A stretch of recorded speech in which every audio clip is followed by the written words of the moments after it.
हाँ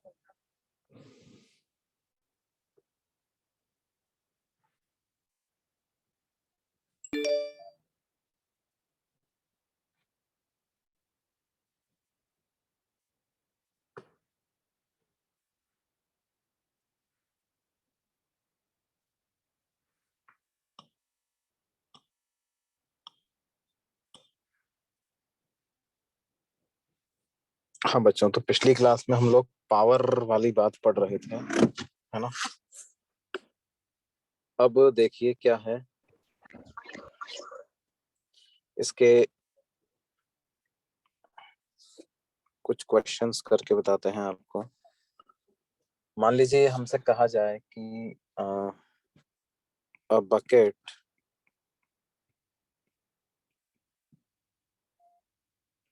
full of water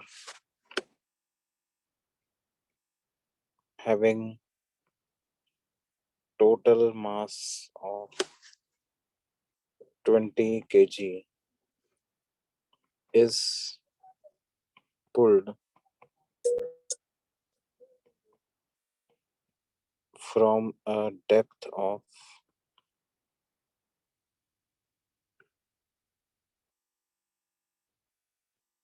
10 meters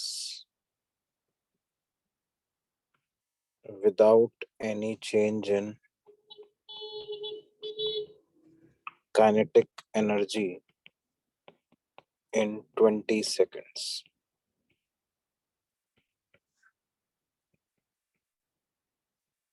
Calculate the average power delivered. 100 watt, 100 watt.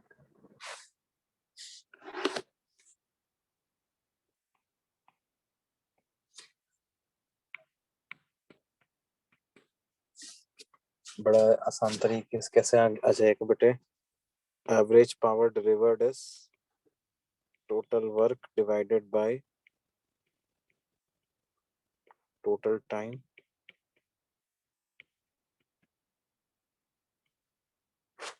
total work will be nothing but mgh, तो m is 20 kilogram, g is कितना 10 into height is 10 meters, और जो time लगा है वो कितना लगा है 20 सेकेंड।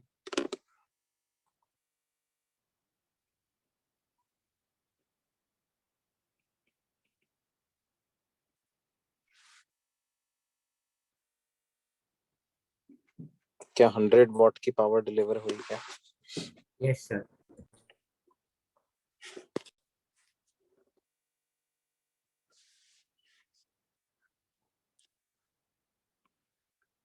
मान लो हमसे कहा जाए कि in the above problem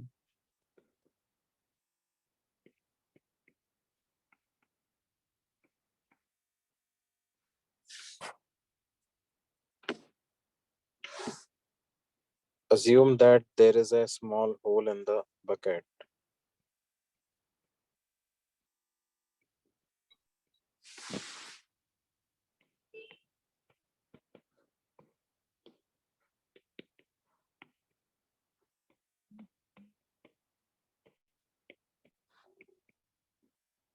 so that water continuously comes out of that hole.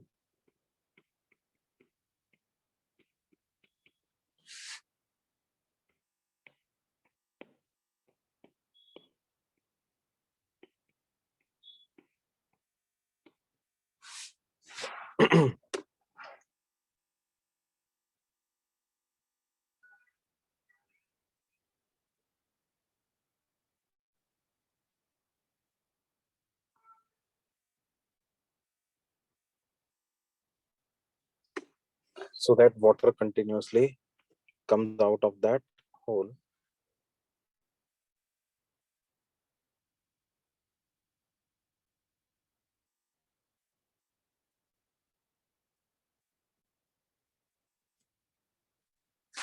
If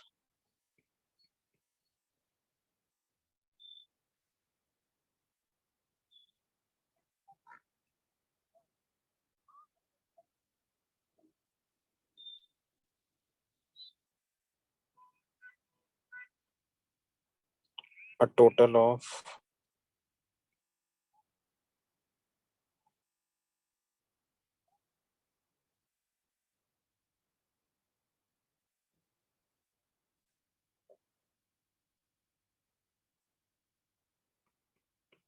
10 kilogram of water leaks from the bucket.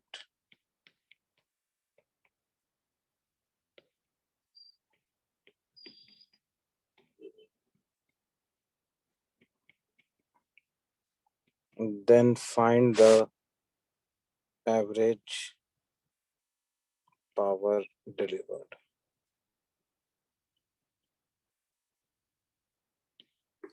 है ना?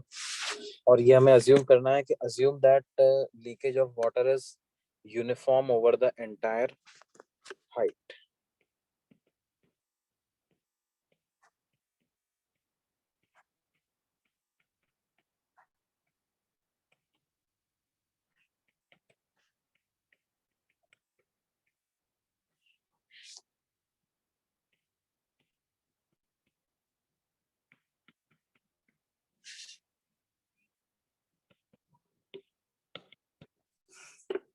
Uniform over the entire height.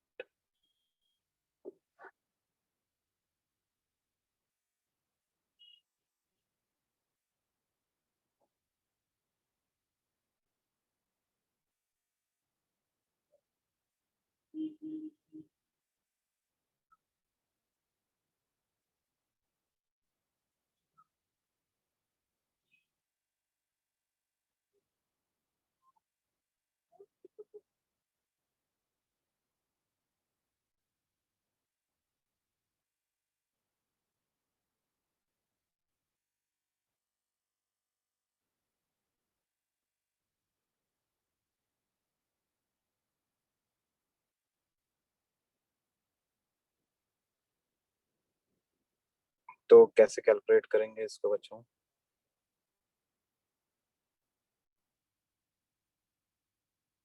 Sir 50 what है.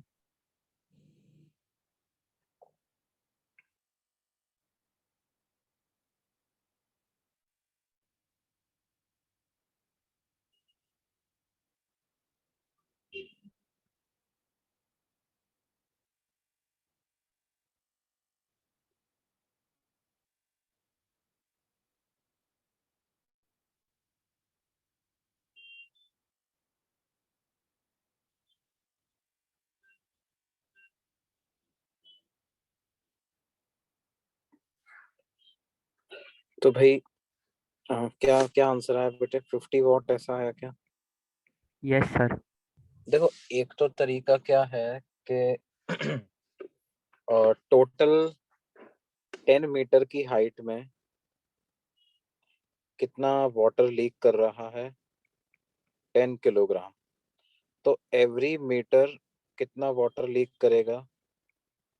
क्या 1 किलोग्राम लीक कर सकते हैं? हाँ sir. 1 kilogram water leaks every 1 metre. हर एक मीटर में 1 किलोग्राम वाटर जो है वो लीक करेगा.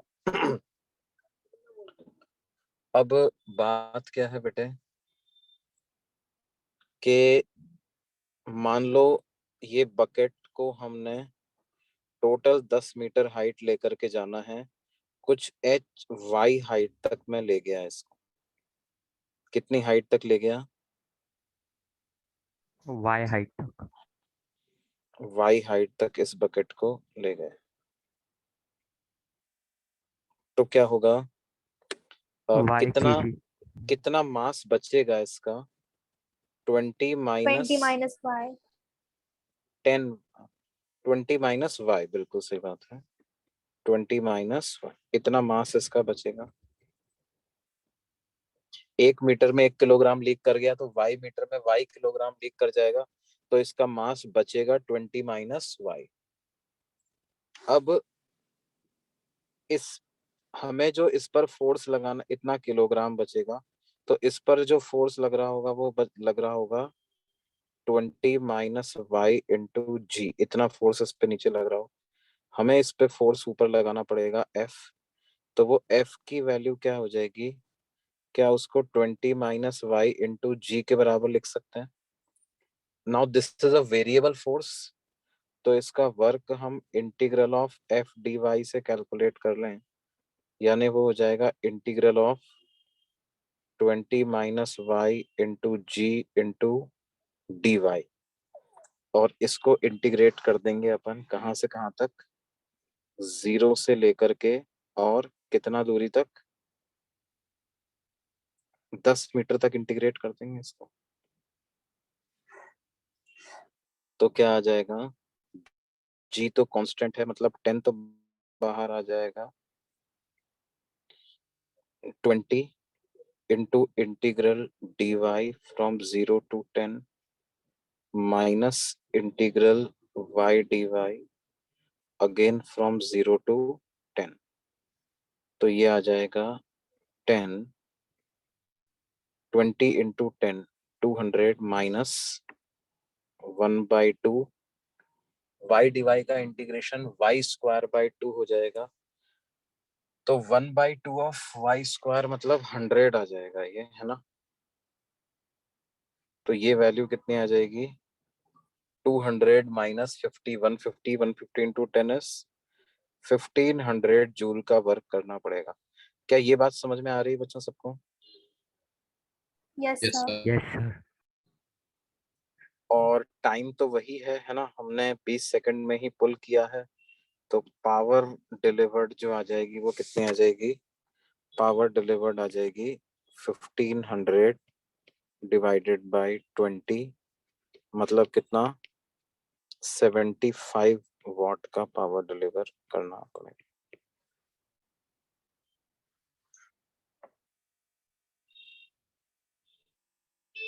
क्या ये बात समझ में आती है बेटा?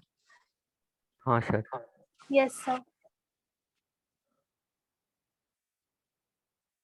अच्छा, कुछ लोग इसको ऐसे भी करते हैं शॉर्टकट से कि वो कहते हैं कि भाई हमने ऑन एन एवरेज कितना मास लिफ्ट किया।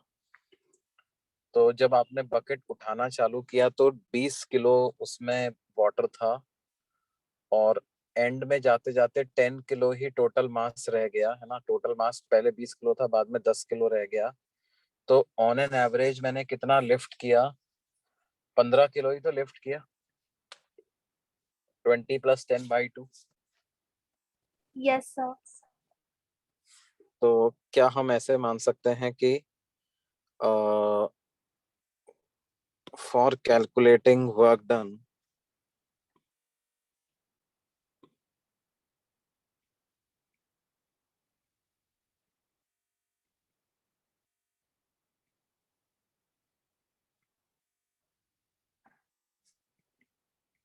we can assume that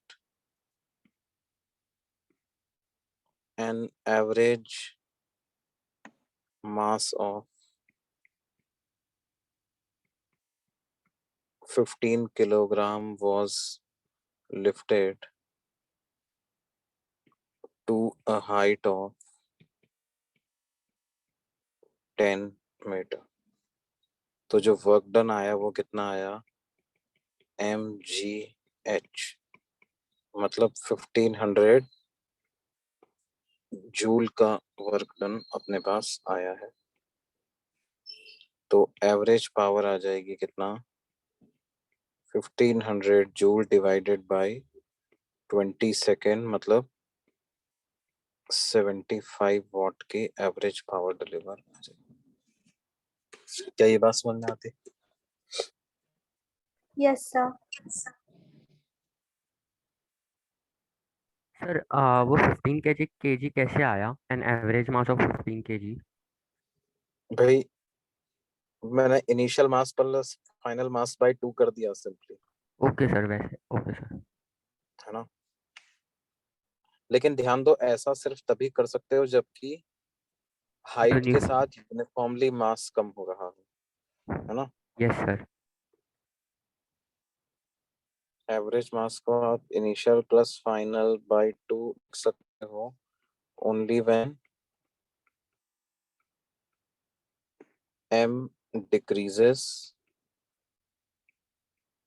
uniformly with height.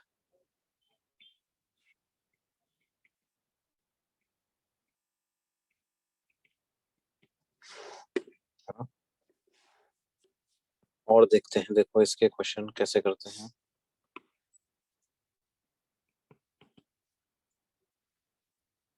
जैसे मानिए कि एक बार स्लाइड दिखाएं।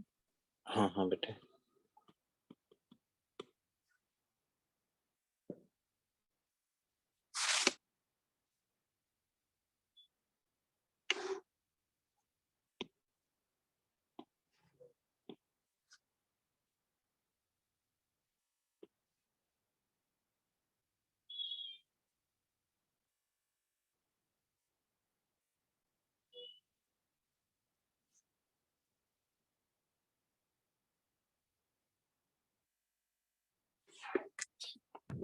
सर थोड़ा सा ऊपर करना ना।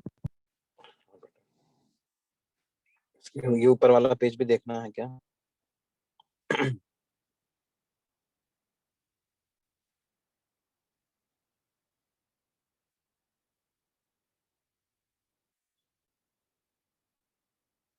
Done sir. ओके,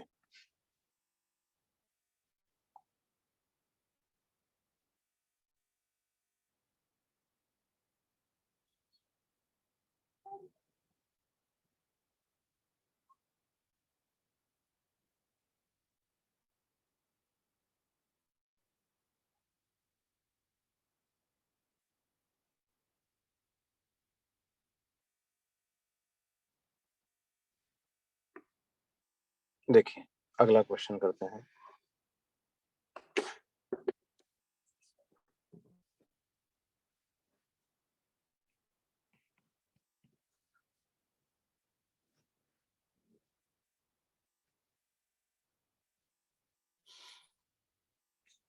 मान लीजिए हमसे कहा जाए कि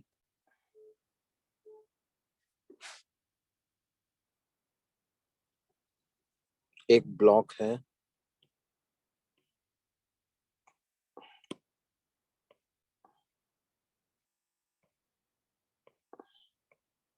ग्राउंड सरफेस पे रखा हुआ है और हमने उस पर क्या किया, 50 न्यूटन का फोर्स लगाया at an angle 37 degree with the horizontal. उसका मास जो है वो है लेट्स से 10 किलोग्राम उसका मास है।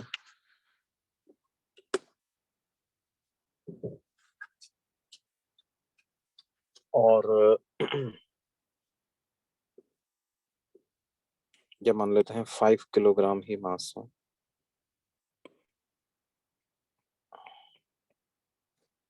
और कोफिशिएंट ऑफ फ्रिक्शन जो है वो इधर 0.5 के बराबर है। इनिशियली ये रेस्ट पे है, तो मुझे कैलकुलेट करना है, calculate power delivered by the 50 Newton force and by friction force at t equal to 5 seconds after the start of the motion.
तो कैसे करेंगे बच्चों इसको?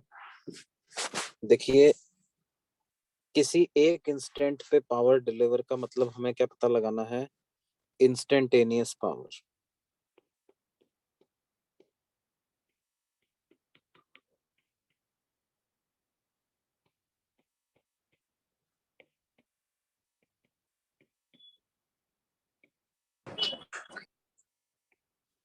इसका मतलब क्या होता है? Instantaneous power. अब देखो क्या है बेटे, क्या क्या फोर्सेस इस पे लग रहे हैं। इधर लग रहा है 50 cos 37 50 इंटू 4/5 मतलब 40 न्यूटन। ऊपर लग रहा है 50 sin 37 मतलब 30 न्यूटन। इधर लग रहा है नॉर्मल, इधर लग रहा है 50 और पीछे लगेगा फ्रिक्शन। n+30 बराबर है 50 के, तो इसका मतलब n की वैल्यू 20 न्यूटन आ जाएगी।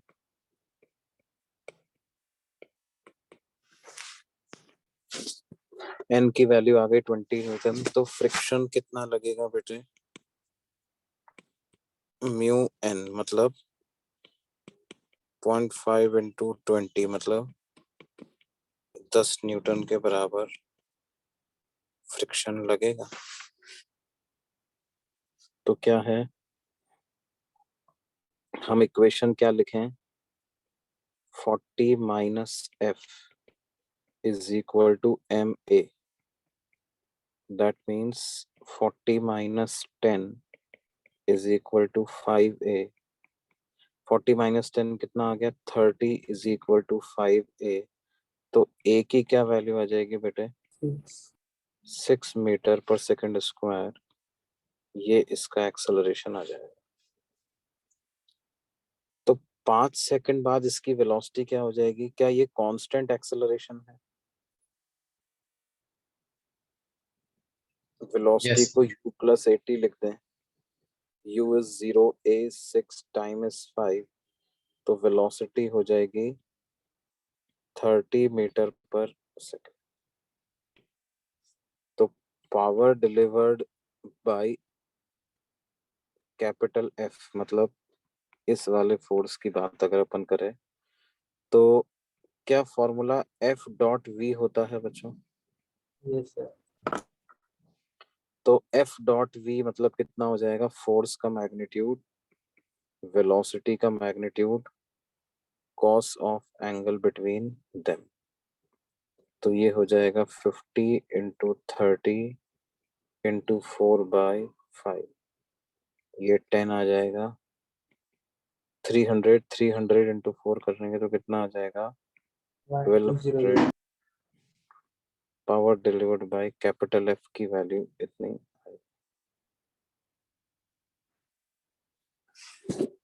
ये बात समझ में आती है? Yes, sir. Yes, yes sir. Sir. Power delivered by friction कितना आ जाएगा बच्चों? देखो फ्रिक्शन पीछे लग रहा है और ये जो वेलोसिटी होगी वो आगे होगी, तो उसके फ्रिक्शन और वेलोसिटी के बीच का एंगल तो 180 डिग्री है। तो friction into magnitude into cos 180 degree. तो फ्रिक्शन कितना लग रहा है? 10। वेलोसिटी तो यहाँ भी लिखेंगे कितना? 30। कॉस 180 डिग्री मतलब -1। तो क्या ये -300 वॉट के बराबर आ जाएगा क्या? Yes, sir.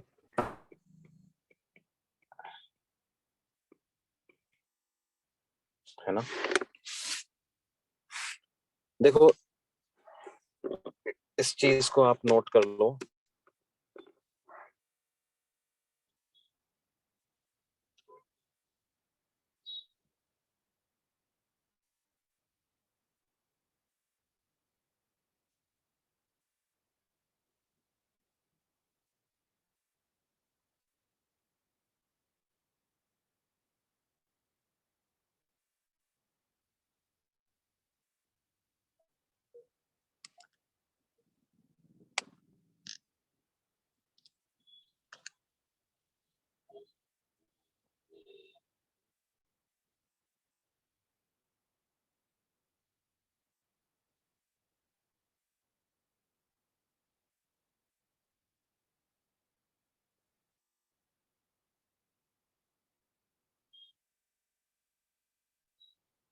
Done sir. Note किया बेटे, ओके। अब देखिए जो यहाँ पर इम्पोर्टेंट मुद्दा है वो क्या है, एक चीज पे मैं ध्यान लेके जाना चाहूंगा। मान लो अपन rate of increase of kinetic energy calculate करें, rate of increase of kinetic energy, क्या इसको d by D T of half M V square ऐसा लिख सकते हैं? Yes, sir. तो हाफ एम तो बाहर आ जाएगा और v स्क्वायर का differentiation 2v dv by dt ऐसा हो जाएगा। तो ये 2 से 2 कैंसिल होकर के क्या mv dv बाई dt के बराबर आ जाएगा? हाँ सर। Yes, sir. और dv बाई dt को क्या एक्सेलरेशन लिख सकते हैं आप? Yes, sir.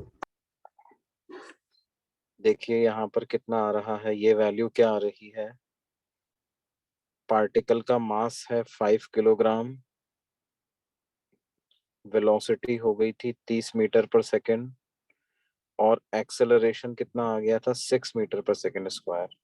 तो क्या ये वैल्यू हमारे पास 900 वॉट के बराबर आ रही है? Yes, sir.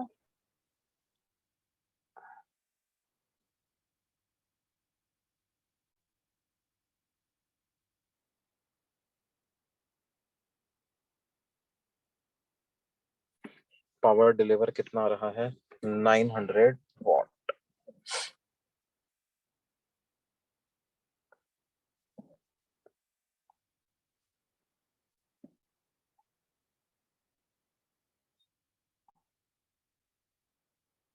तो ये कौन सी पावर है?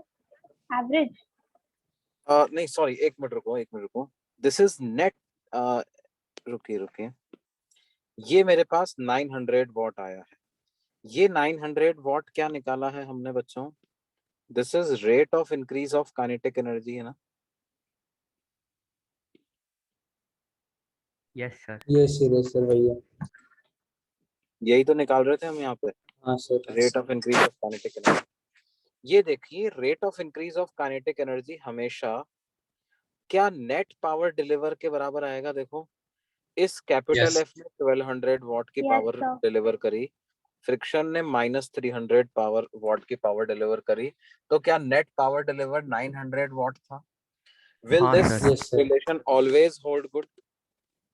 Yes, Yes, sir. sir. है ना? ऑलवेज क्या है, eight any instant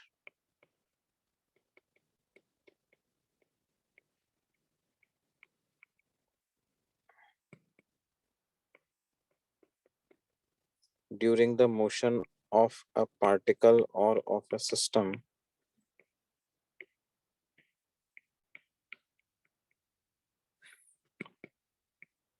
net power delivered by all the forces is equal to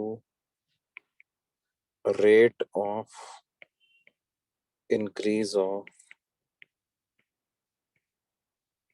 kinetic energy.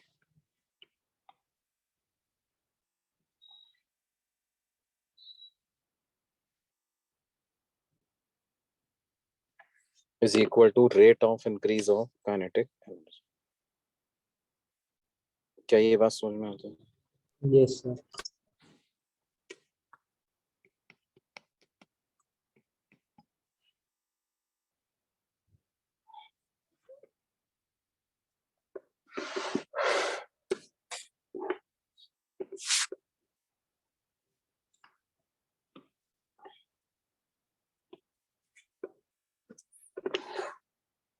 देखो क्योंकि देखो क्या है, ये यहाँ तक तो अपने पास एक कॉमन एक्सप्रेशन बनेगा ही ना, एम वी इंटू ए के बराबर, है ना? अब v को आप अलग लिख लो, v क्या है, इंस्टेंटेनियस वेलोसिटी, ma को अलग लिख लो, ma को क्या net force acting on the particle ऐसा लिख सकते हैं अपन, हाँ सर। क्या और sir? Net net force equal to mass into acceleration, ऐसा लिख सकते हैं ना। Yes, sir. और नेट फोर्स क्या हो जाएगा, vector sum of all the forces.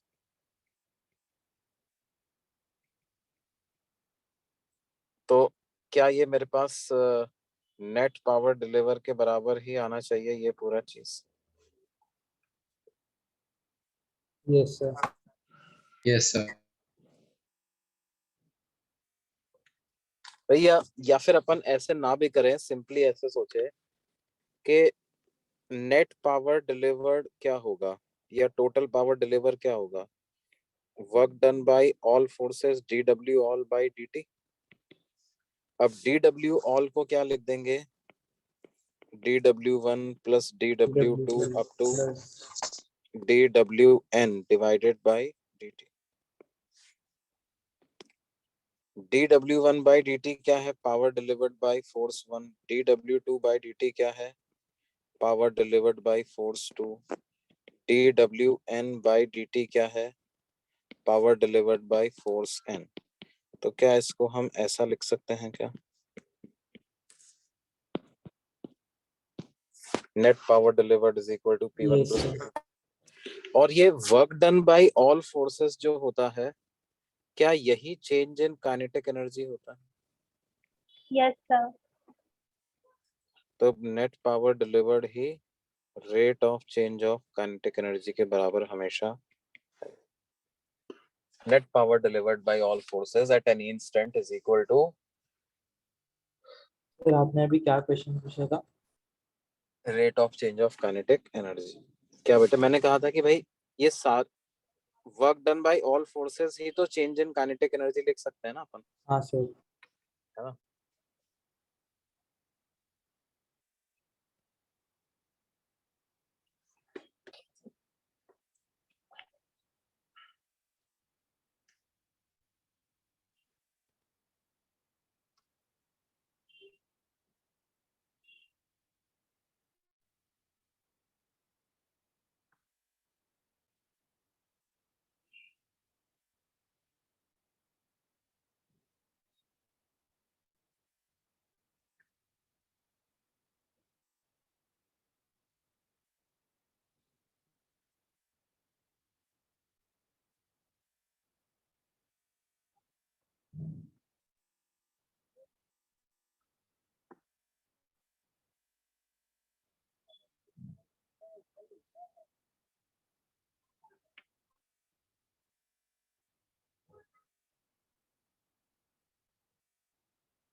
अब देखिए क्या है,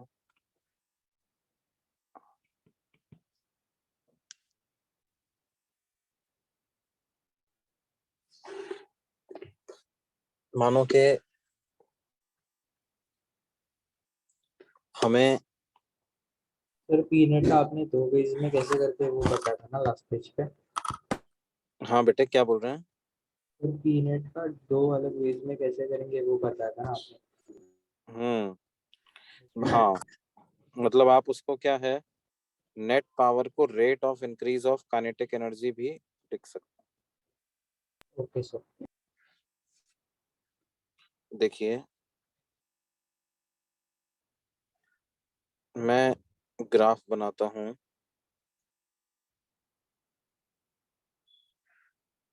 P वर्सेस X का ग्राफ बनाता हूँ, power versus position.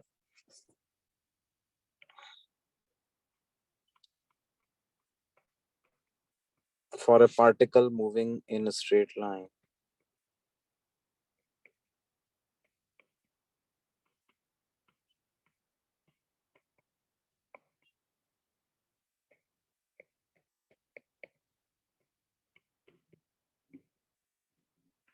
the graph between power delivered by all forces versus position is as shown. कैसा? इस तरह।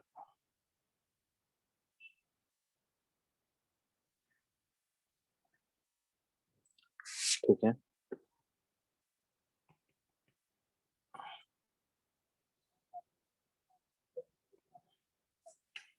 mass of the particle is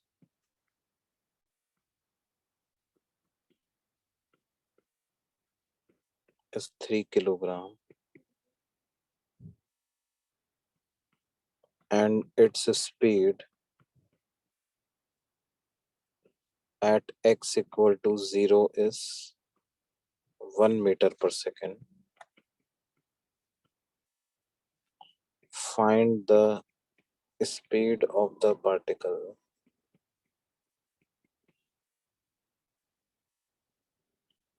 at x equal to, let's say, 7 meter.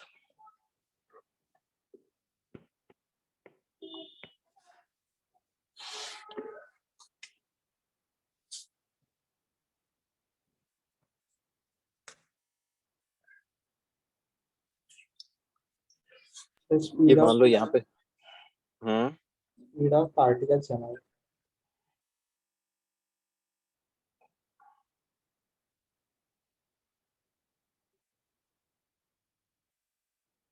speed of the particle.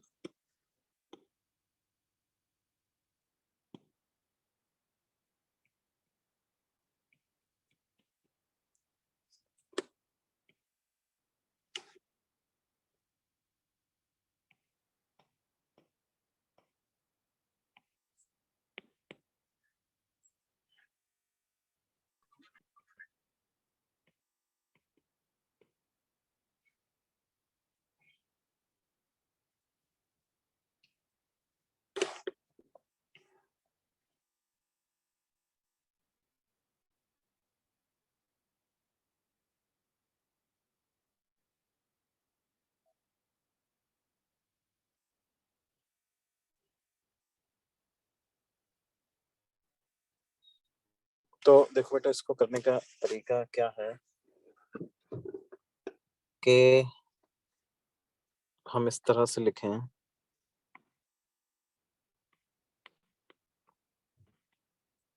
Power और x में क्या relation होता है वो देखो आप।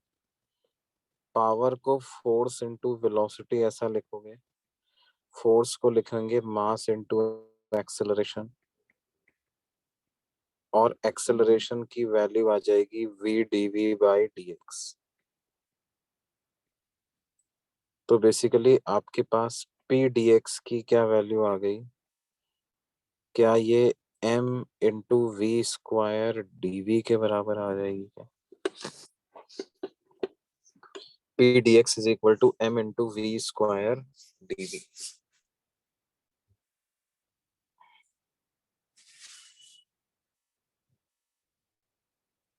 तो अगर हम इसको इंटीग्रेट करते बच्चों,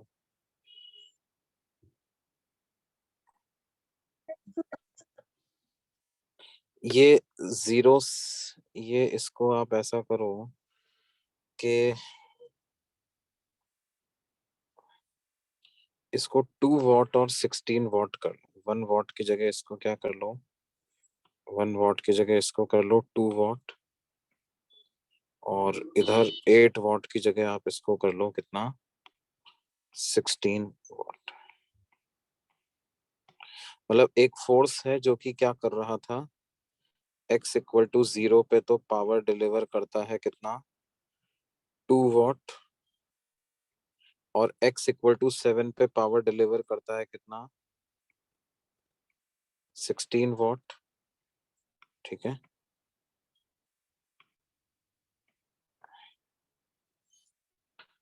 तो ये हमें लिखना है। अब ये क्या वैल्यू आ जाएगी बेटे, इंटीग्रल पी डी एक्स मतलब तो पूरा p वर्सेस x ग्राफ का एरिया हो गया ना। Yes sir. और ये एरिया कैसे हो जाएगा, ये ट्रेपेजियम का एरिया है, तो half into sum of parallel sides. तो क्या ये 2 वॉट प्लस 16 वॉट ऐसा आ जाएगा? हाँ sir. Into distance between them करेंगे तो 7 आ जाएगा। Yes sir. सर एक डाउट है हाँ बोलो बेटे। सर, हमने जो एम ए वी जो है ना, उसको हमने m into v d v by d x into v क्यों लिखा है सर? मतलब एक ही वी आएगा ना? नहीं नहीं नहीं नहीं, एक्सेलरेशन को v dv बाई dx लिखते हैं ना। देखो एक्सेलरेशन dv बाई dt होता है, यस सर। और इसको हम ऐसा करते हैं ना, dx से मल्टीप्लाई और डिवाइड कर देते हैं, यस सर। और dx बाई dt को क्या लिख देते हैं? वी। v। तो एक्सेलरेशन क्या बन जाता है? Yes sir. v dv by dx। तो ये जो a है इसी को पूरा v dv बाई dx लिखा है, तो ये v तो अलग से आएगा ना, एक और v, यस सर। यस। तो v इंटू विथ वो v स्क्वायर हो जाएगा। ठीक है। इंटीग्रल पी डीएक्स होता है एरिया, और मुझे पूरा 0 से 7 तक का एरिया निकालना पड़ेगा, क्योंकि 7 पे ही जाकर के मेरे को वेलोसिटी पता लगानी है। 0 से 7 तक का एरिया क्या हो जाएगा? Half sum of parallel sides, that is 2 plus 16 into distance between them, वो हो जाएगी 7, और मास तो इंटीग्रेशन के बाहर आ गया। v स्क्वायर dv का इंटीग्रेशन v क्यूब बाई 3, तो 1/3 v फाइनल का क्यूब माइनस v इनिशियल का क्यूब, तो वो 1 क्यूब ऐसा हो जाएगा। मास भी इसका 3 किलोग्राम है ना, तो ये कैंसिल हो जाएगा। तो हमारे पास क्या बच जाएगा बेटे? 16 plus 2 is 18, 18 by 2 is 9, 9 into 7 is 63, तो 63 is equal to v final का क्यूब माइनस 1, यानी v फाइनल का क्यूब की वैल्यू क्या हो जाएगी बेटे? 63 प्लस 1 64 हो जाएगा। इसका मतलब v फाइनल को 4 मीटर पर सेकंड ऐसा लिख सकते हैं। हाँ sir. Yes sir. 4 final velocity की जो वैल्यू आ जाएगी वो कितनी आ जाएगी बेटे? 4 मीटर मीटर पर पर सेकंड।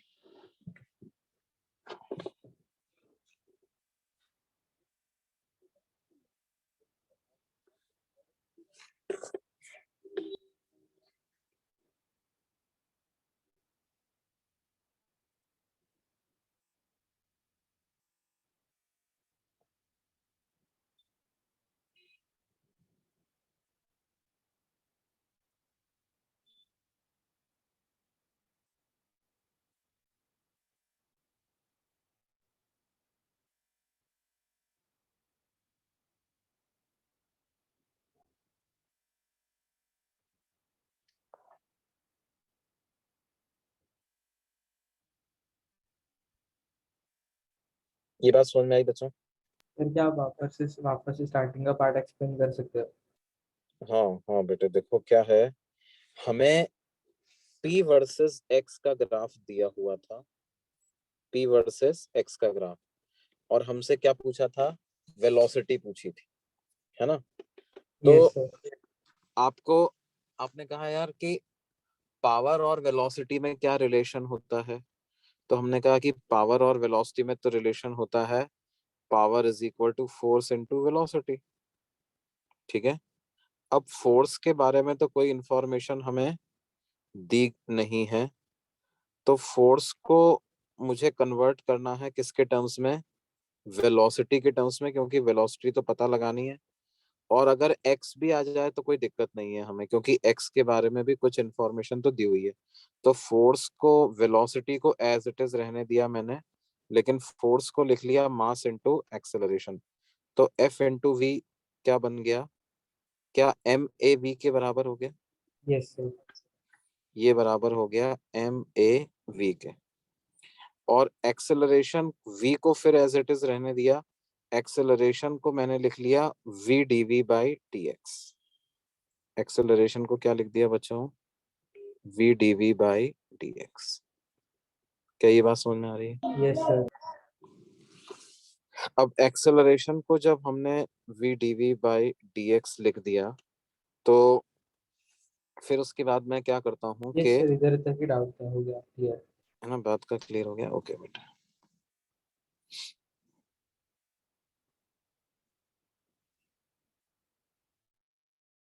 तो देखिए, ये बेसिकली पावर से रिलेटेड क्वेश्चंस जो हैं वो इस तरह से सॉल्व कर सकते हैं हम। अभी हम आगे चलते हैं और बात करते हैं किसकी,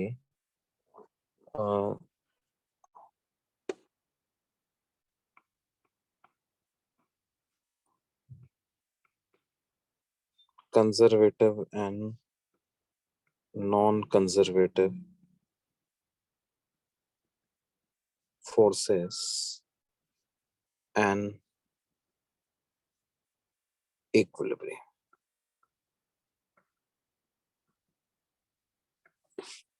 Conservative and non-conservative forces and equilibrium. तो देखिए भाई, कंजर्वेटिव फोर्सेस किसे कहते हैं?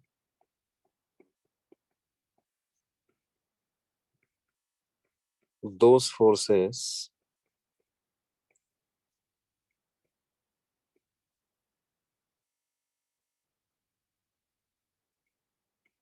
which always do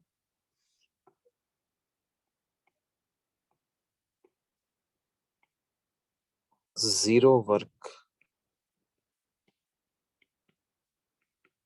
in any closed path.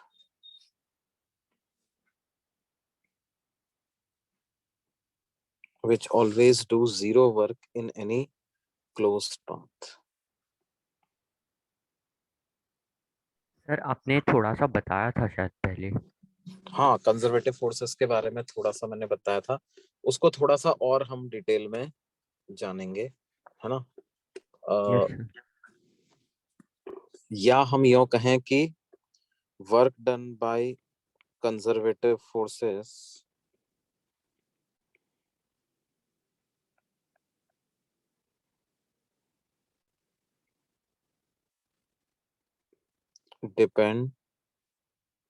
depends only on initial initial and final position. and final positions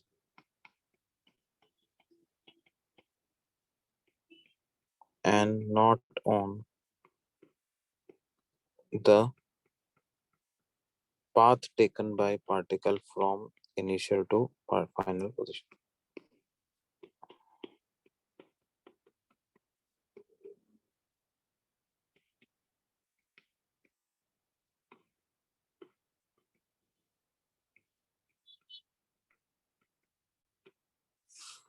सिर्फ इनिशियल और फाइनल पोजीशन पे ही डिपेंड कर रहा है, पाथ पे डिपेंड नहीं कर रहा, तो इसको हम क्या कहेंगे? कंजर्वेटिव फोर्स इसको हम कहेंगे। जैसे कुछ एग्जांपल हमने कहे थे भाई, हमने कहा था ग्रेविटी एक कंजर्वेटिव फोर्स है, work done bye spring force एक कंजर्वेटिव फोर्स है ना। हाँ सर। Yes sir. है ना। अब जैसे मान लो कि हमें किसी भी रैंडम फोर्स के बारे में पूछ लिया, जैसे मान लो हमसे कुछ ऐसा क्वेश्चन कहा जाए कि under the influence of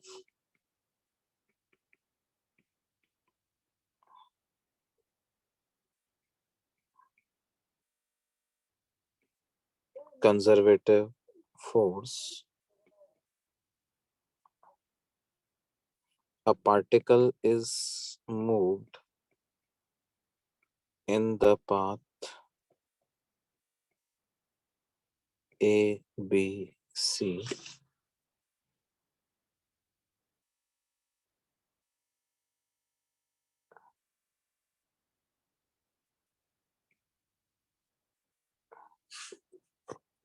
if work done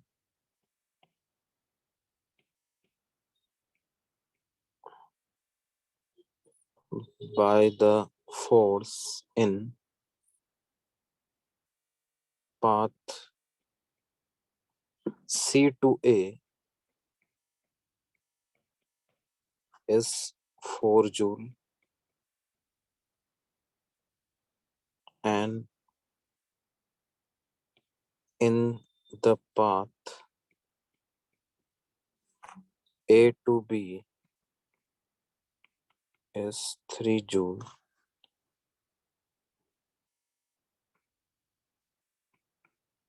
Then calculate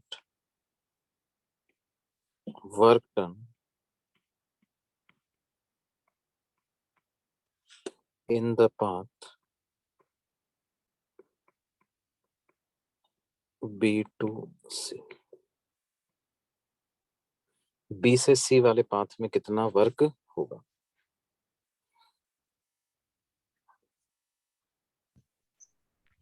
five joule.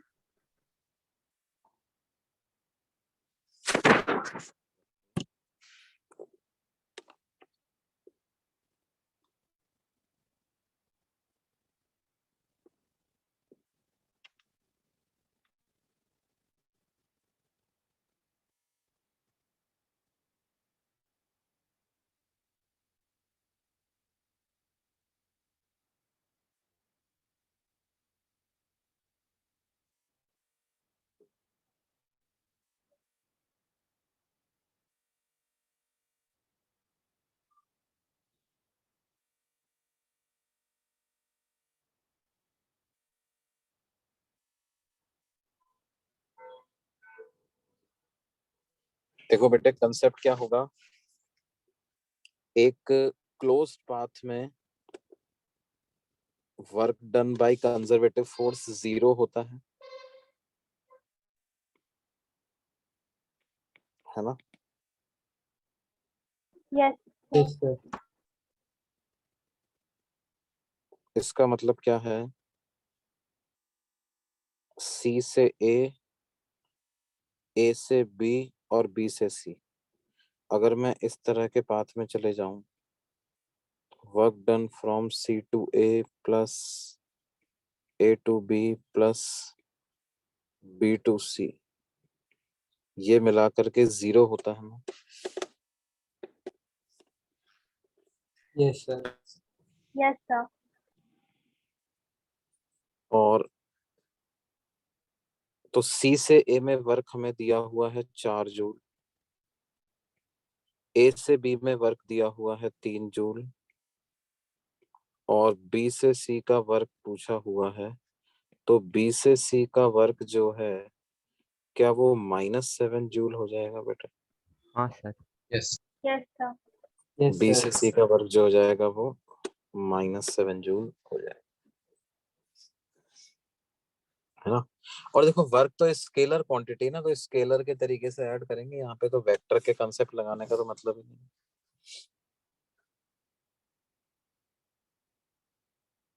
आई बात समझ में? हाँ sir. Yes Yes, sir. Okay. और देखिए, जैसे मान लो आपसे कहा जाए कि एक फोर्स बराबर है x² y I cap plus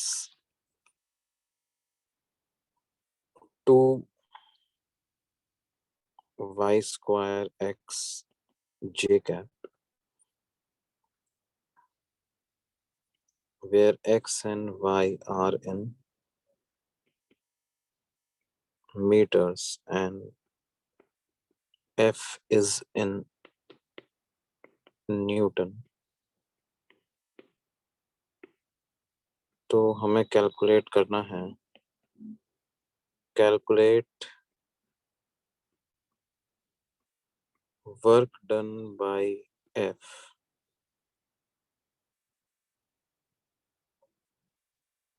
when particle moves from 0,0 to A, A along two different paths.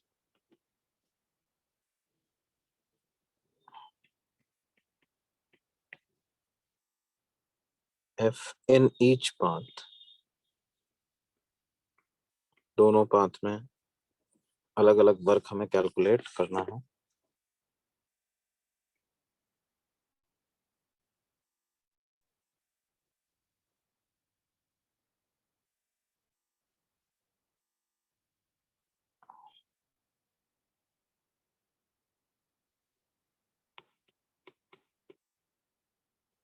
Sir आपने वो ए कॉमा ए लिखा है? A comma A।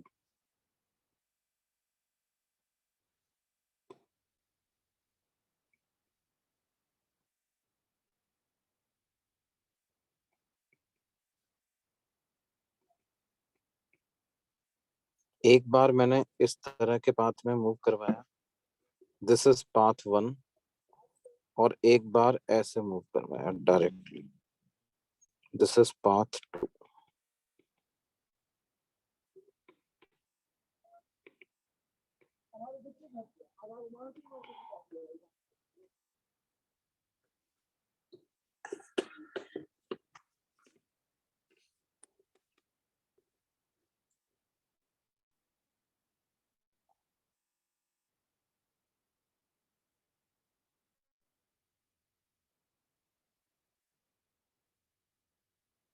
सर आप इसके पिछले के पिछले वाला क्वेश्चन दिखाओ ना।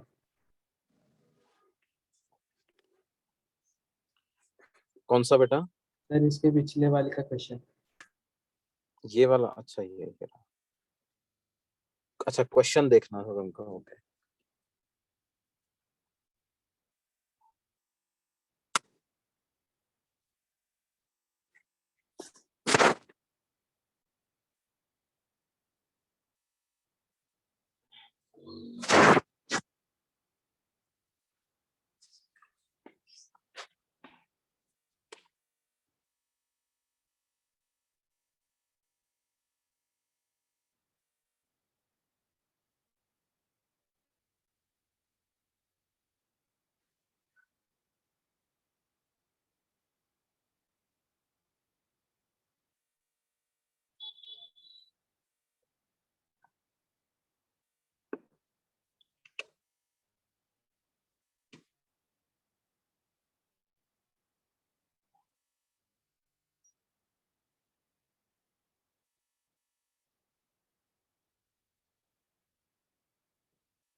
Yes sir done.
हाँ बेटे, तो कैसे करेंगे इसको? देखिए, देखो ये फोर्स क्या है, एक्स और वाई कोऑर्डिनेट के साथ वेरी कर रहा है।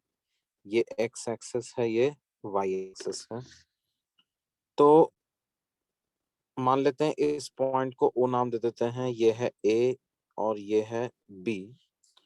तो पाथ 1 को आप दो पार्ट में डिवाइड कर लो। वर्क डन इन पाथ 1 को हम लिख सकते हैं work done from O to A plus work done from A to B. O से ए का वर्क डन प्लस ए से बी का वर्क डन। अब ओ से ए में अगर आप बात करोगे बेटे, तो क्या मैं बोल सकता हूँ कि y कोऑर्डिनेट हमेशा 0 है? यस हाँ sir. For path O to A y coordinate is always 0। इसका मतलब क्या फोर्स भी हमेशा 0 ही हो जाएगा? Yes, sir. Yes sir. This implies force has also become 0। तो O से A पाथ का वर्क तो 0 हो गया ना। O से A पाथ का वर्क तो 0 हो गया। सर, फोर्स एक बार 0 इसीलिए होगा ना क्योंकि वो y का वैल्यू वहाँ 0 आ जाएगा। y की वैल्यू आ रही है, इसमें y पे डिपेंडेंट है फोर्स, है ना। Yes sir.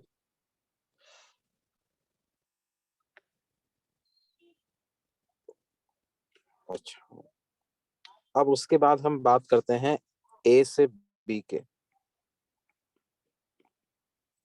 For path A to B, A से B पाथ में क्या मैं बोल सकता हूँ x कोऑर्डिनेट हमेशा A के बराबर रहेगा AB पाथ के लिए, यस हाँ, सर। यस इस वाले पाथ के लिए हाँ क्या सर। x कोऑर्डिनेट हमेशा A रहेगा? Yes sir. तो इससे फोर्स डिटरमाइन हो गया हमारा। फोर्स कितना हो गया?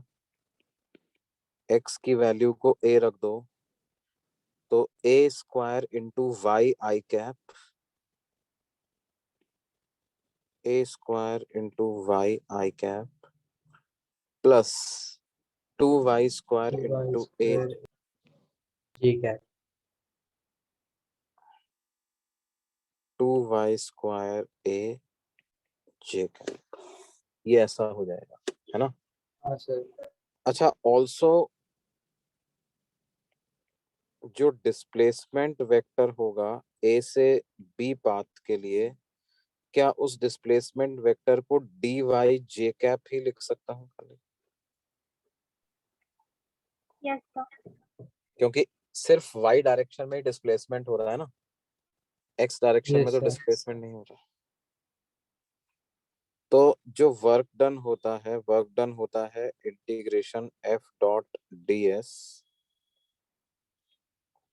तो वो क्या हो जाएगा, जब डॉट प्रोडक्ट करेंगे फोर्स और ds का, तो i cap dot J cap तो 0 हो जाएगा, जे कैप डॉट जे कैप तो 1 हो जाएगा। तो क्या ये ऐसा हो जाएगा, इंटीग्रेशन ऑफ 2y स्क्वायर a dy, क्या ऐसा वर्क डन हो जाएगा?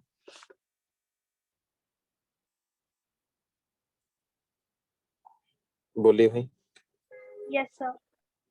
और क्या इसको 0 से लेकर a तक इंटीग्रेट कर सकते हाँ सर। हैं? y को ही तो वेरी कराना है, तो y is varying from 0 to a। तो वर्क डन A से B वाले पाथ में कितना आ जाएगा, 2a integral y square dy and integration is being done from 0 to a। तो ये हो जाएगा 2a y स्क्वायर dy का इंटीग्रेशन हो जाएगा y cube by 3, 1/3 y cube, तो वो a क्यूब हो जाएगा। तो ये हो जाएगा 2a raise to the power 4/3। क्या ऐसा वर्क डन लिख सकता हूँ मैं A से B पाथ में? यस हाँ sir. Yes sir. 2a raised to the power 4/3।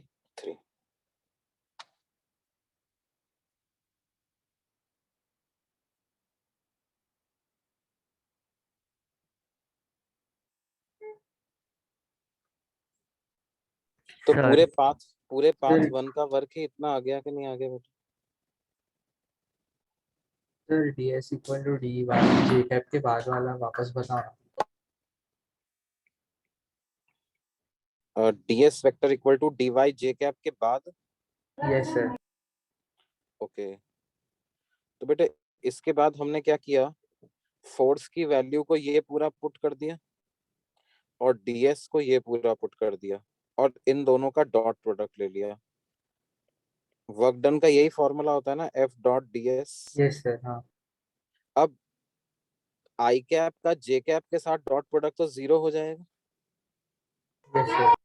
और j कैप का j कैप के साथ डॉट प्रोडक्ट करोगे तो 1 आ जाएगा। हाँ सर। तो इंटीग्रेशन के अंदर क्या बचेगा, सिर्फ इन दोनों को मल्टीप्लाई करना है अपने को, जे कैप वाले कोफिशिएंट्स को। तो क्या हो जाएगा, क्या 2y² a dy ऐसा हो जाएगा? हाँ सर, क्यों बेटे? Yes sir, got it. ये 2y² a dy ऐसा हो जाएगा। और इसको हमने फिर इंटीग्रेशन कर दिया, 2a कांस्टेंट है वो बाहर आ गया, y² dy का इंटीग्रेशन हो गया y³ और फिर उसको इस तरह से इंटीग्रेट करके लिख दिया हमने, लिमिट डाल दी, a³ माइनस 0 का क्यूब, तो a³ बचा। सर लेकिन हमने इसमें कंजर्वेटिव फोर्स वाला कंसेप्ट कहाँ इस्तेमाल किया, अभी मतलब आएगा, अभी कुछ इस्तेमाल नहीं किया मैंने, है ना। अभी तो ये नॉर्मल वर्क का क्वेश्चन है ना। कंजर्वेटिव नॉन कंजर्वेटिव की बात मैं तुम्हें बताता हूँ। अब देखिए पाथ 2 में भी वर्क निकाल लेते हैं अपन। पाथ 2 की बात करते हैं। अच्छा, पाथ 2 में जो डिस्प्लेसमेंट वेक्टर है, क्या उसको पूरा मुझे dx i cap plus dy j cap पूरा लिखना पड़ेगा? यस सर, हाँ। क्योंकि x डायरेक्शन में भी डिस्प्लेसमेंट हो रहा है, y डायरेक्शन में भी डिस्प्लेसमेंट हो रहा है। अच्छा, पाथ 2 में क्या रिलेशन है x और y में? क्या y इक्वल टू x ऐसा लिख सकते हैं?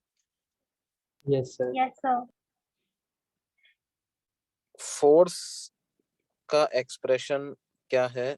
फोर्स है x² y i cap, x² y i cap plus 2y² x j cap. क्या फोर्स ऐसा है? x² y i cap plus 2y² x j cap, force ऐसा है कि नहीं? हाँ सर। Yes sir. तो देखिए f डॉट ds का इंटीग्रल क्या आ जाएगा?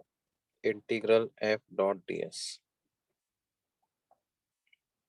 ये आ जाएगा इंटीग्रल x² y dx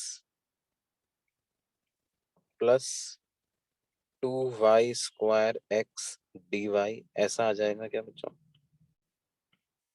आई कैप को आई कैप से मल्टीप्लाई कर दिया प्लस जे कैप वाले कोफिशिएंट को जे कैप से मल्टीप्लाई कर दिया। हाँ सर। अब इसको इंटीग्रेशन करने के लिए आप दो इंटीग्रेशन में ब्रेक कर लो, x² y dx plus 2y² x dy, है ना।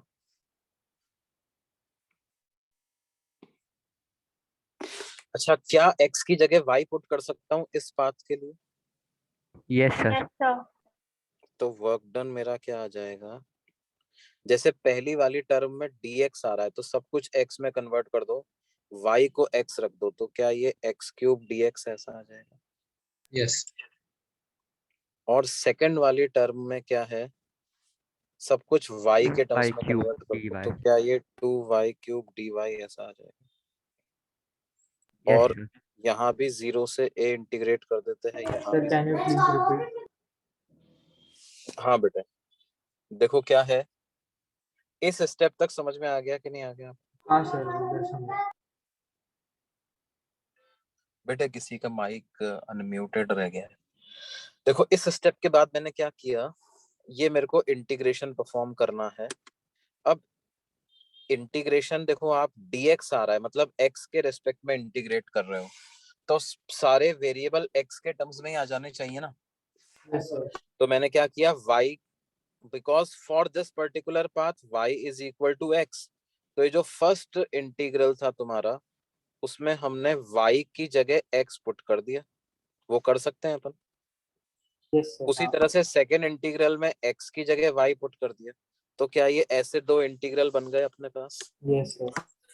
अब x³ dx का इंटीग्रेशन क्या होता है? x की पावर 4/4, तो ये हो गया a की पावर 4/4।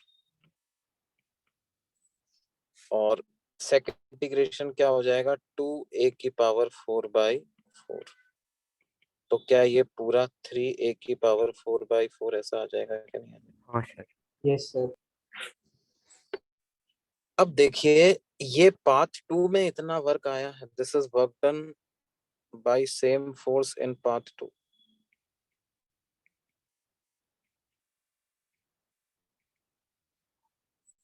ये बात समझ में अब क्या इस बेसिस पर अब आप ये कमेंट कर सकते हो क्या कि ये फोर्स कंजर्वेटिव है या नॉन कंजर्वेटिव? Non conservative. ये था आपका पाथ 1 और ये वाला आपका हो गया है पाथ 2। तो आप सेम पॉइंट से चालू किए, इनिशियल पॉइंट सेम है, फाइनल पॉइंट सेम है ना? लेकिन वर्क डन डिफरेंट है, इसीलिए लेकिन नॉन वर्क डन कंजर्वेटिव है। डिफरेंट है, इसीलिए ये फोर्स कैसा है? नॉन कंजर्वेटिव फोर्स, है ना? Yes sir. Since work done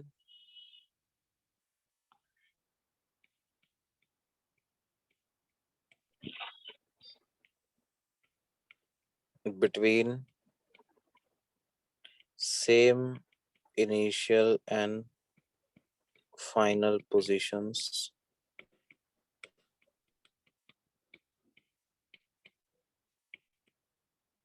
for two different paths is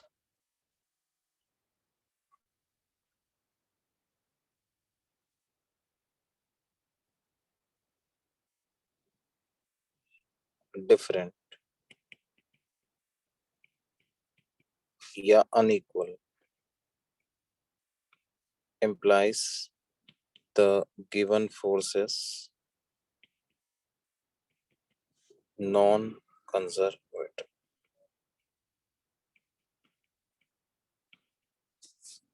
ठीक है बेटे? अच्छा, अगर हमने कोई भी दो रैंडम, अगर मान लो ये वर्क डन बराबर आ जाता तो हम क्या कहते हैं इस फोर्स के बारे में? वो कंजर्वेटिव है। कंजर्वेटिव फोर्स है। कंजर्वेटिव। नहीं नहीं नहीं नहीं निगेटिव होना चाहिए ना? नहीं नहीं मतलब एक पॉजिटिव और एक नेगेटिव तो नहीं नहीं नहीं नहीं नहीं, बात ये नहीं है। देखो बात ये है, जैसे हम सिर्फ दो पाथ में चेक करके या दो एक सेट ऑफ इनिशियल और फाइनल पॉइंट्स के लिए ही सिर्फ चेक करके ये डिक्लेयर करना सही रहेगा क्या कि ये फोर्स कंजर्वेटिव है?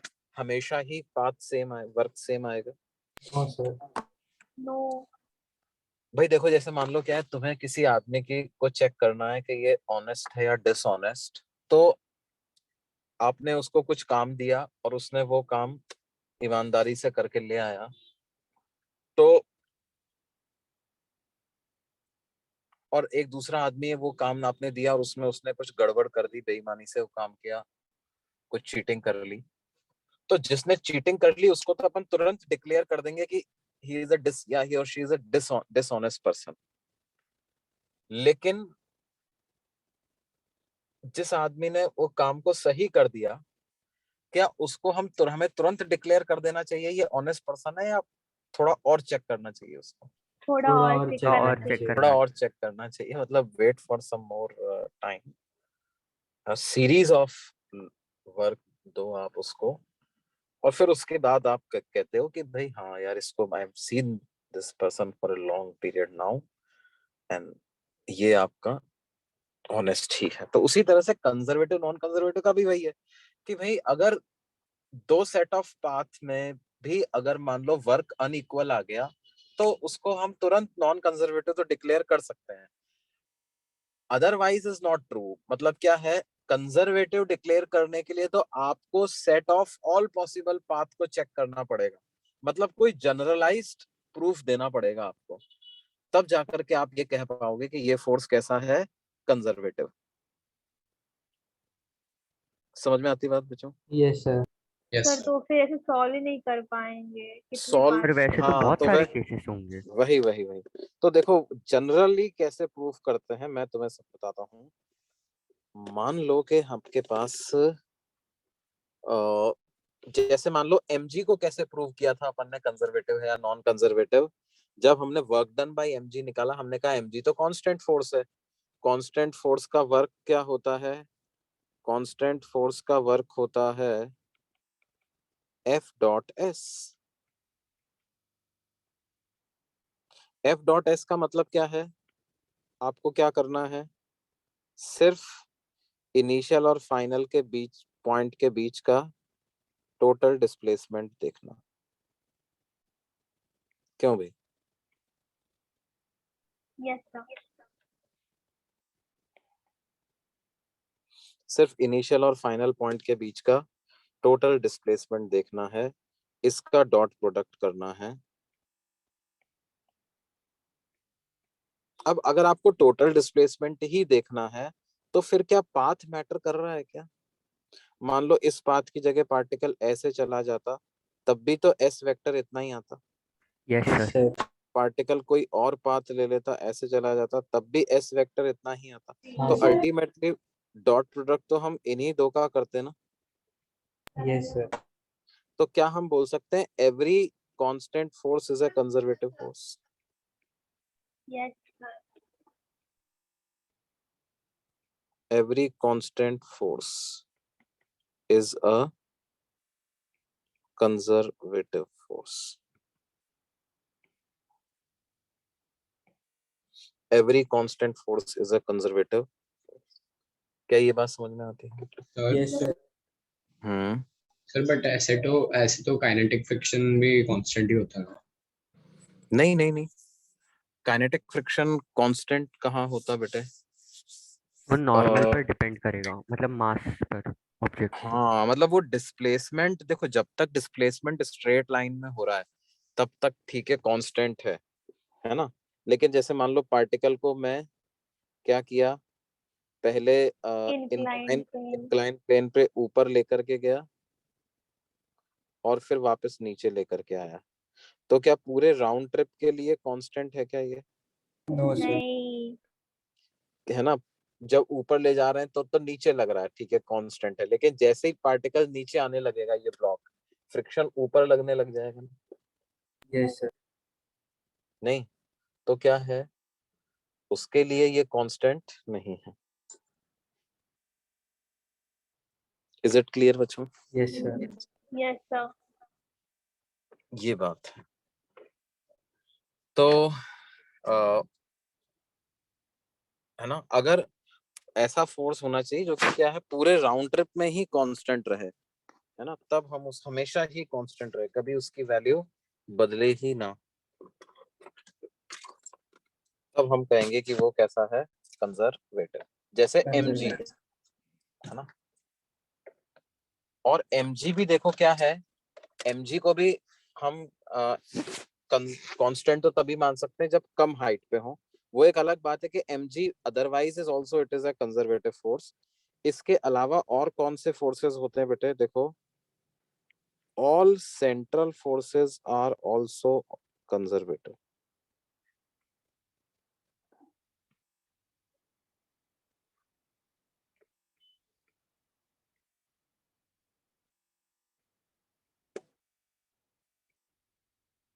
Central forces का मतलब क्या है? A force is said to be central if it can be expressed in this form.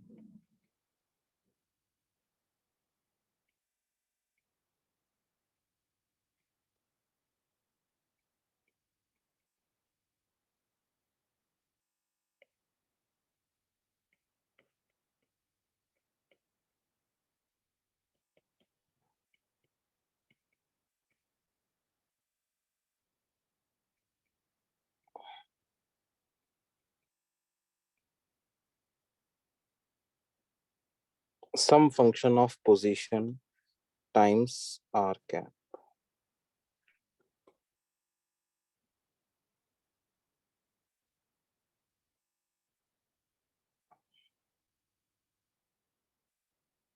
Some function of position times r cap. की बात समझ में आती है बेटा? सर सेंट्रल फोर्सेस के एग्जांपल। सेंट्रल फोर्सेस का एग्जांपल जैसे कि spring force. Spring force is a central force. Why because उसकी क्या वो पोजीशन पे डिपेंड करता है आर पे, यस सर। और क्या वो Yes, हमेशा हमेशा अलोंग द स्प्रिंग ही लगता है हाँ yes, sir. sir. Yes sir. है ना? उसी तरह से जैसे अब जो एक जनरल ग्रेविटेशनल फोर्स का एग्जांपल अपन लिखते हैं ना कि G m1 m2/r², yes sir. और वेक्टर फॉर्म में इसको -r भी लिख देते हैं। मतलब क्या होता है, जैसे ये m1 m2 मास है, तो ग्रेविटेशनल फोर्स की डायरेक्शन क्या होती है, हमेशा m2 पे लगेगा m1 की तरफ, या m1 पे लगेगा m2 की तरफ। तो ये जो एक दूसरे का रिलेटिव पोजीशन वेक्टर है, उसके अपोजिट डायरेक्शन में ही ये फोर्स लगता है। या कूलम फोर्स K(q1q2)/r², ये हमेशा कंजर्वेटिव फोर्स होते हैं। क्यों? क्योंकि जब इन फोर्सेस का आप वर्क कैलकुलेट करने जाते हो ना बेटे, जब आप इनका वर्क कैलकुलेट करने जाते हो इंटीग्रल F.ds से, तो ds को क्या करते हो, जैसे मान लो कि ये पार्टिकल है और इस पर कोई सेंट्रल फोर्स लग रहा है, वो इस डायरेक्शन में लग रहा है। आपने डिस्प्लेसमेंट किसी भी रैंडम डायरेक्शन में करा दिया, इस डिस्प्लेसमेंट के ना आप दो कंपोनेंट कर पाओगे हमेशा। एक तो इस रेडियल डायरेक्शन में, और एक रेडियल के परपेंडिकुलर डायरेक्शन में, जिसको टेंजेंशियल डायरेक्शन बोलते हैं। तो जो टेंजेंशियल डायरेक्शन का डिस्प्लेसमेंट का कंपोनेंट है, उसकी वजह से तो कोई वर्क नहीं होगा ना, क्योंकि फोर्स उसके परपेंडिकुलर ही आ जाएगा अगर सेंट्रल Yes, sir. फोर्स है तो। और सिर्फ इसी वाले कंपोनेंट की वजह से वर्क होगा। इसको तो क्या dr ही लिख सकते हैं। ये जो डिस्प्लेसमेंट होगा, दिस इज नथिंग बट ये चेंज इन रेडियल पोजीशन ही तो हुआ। Yes sir. Yes sir. Yes, sir. तो जो वर्क आपका हो जाएगा वो F(r)dr इस तरह के एक्सप्रेशन में कन्वर्ट हो जाएगा। अब F(r)dr जब आप कैलकुलेट करोगे, तो आपको पाथ जानने की तो जरूरत ही नहीं है ना। आपको तो जब इंटीग्रेशन करोगे, इंटीग्रेशन के बाद सीधा आप इनिशियल पोजीशन और फाइनल पोजीशन सब्स्टिट्यूट करोगे इसमें, यस सर। पाथ से Yes. मतलब ही नहीं, है ना? तो ये इस तरह के जो सेंट्रल फोर्सेस होते हैं, ये भी हमेशा क्या होते हैं, कंजर्वेटिव होते हैं। ठीक है? Sir, can you please scroll up? हाँ बेटे, Can you please scroll up? ठीक है बच्चों, ठीक है। बाकी बाकी अपन अगली क्लास में कंटिन्यू करेंगे इसको। सर मैं बोल रहा हूँ कि ऊपर कीजिए ना थोड़ा। थोड़ा सा पेज ऊपर करें। Okay okay.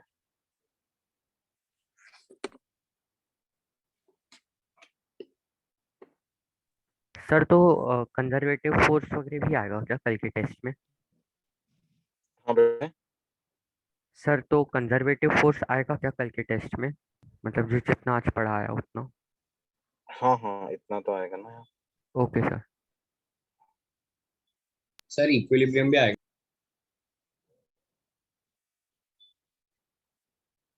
इक्विलिब्रियम से रिलेटेड कॉन्सेप्ट्स भी आ तो सकते हैं।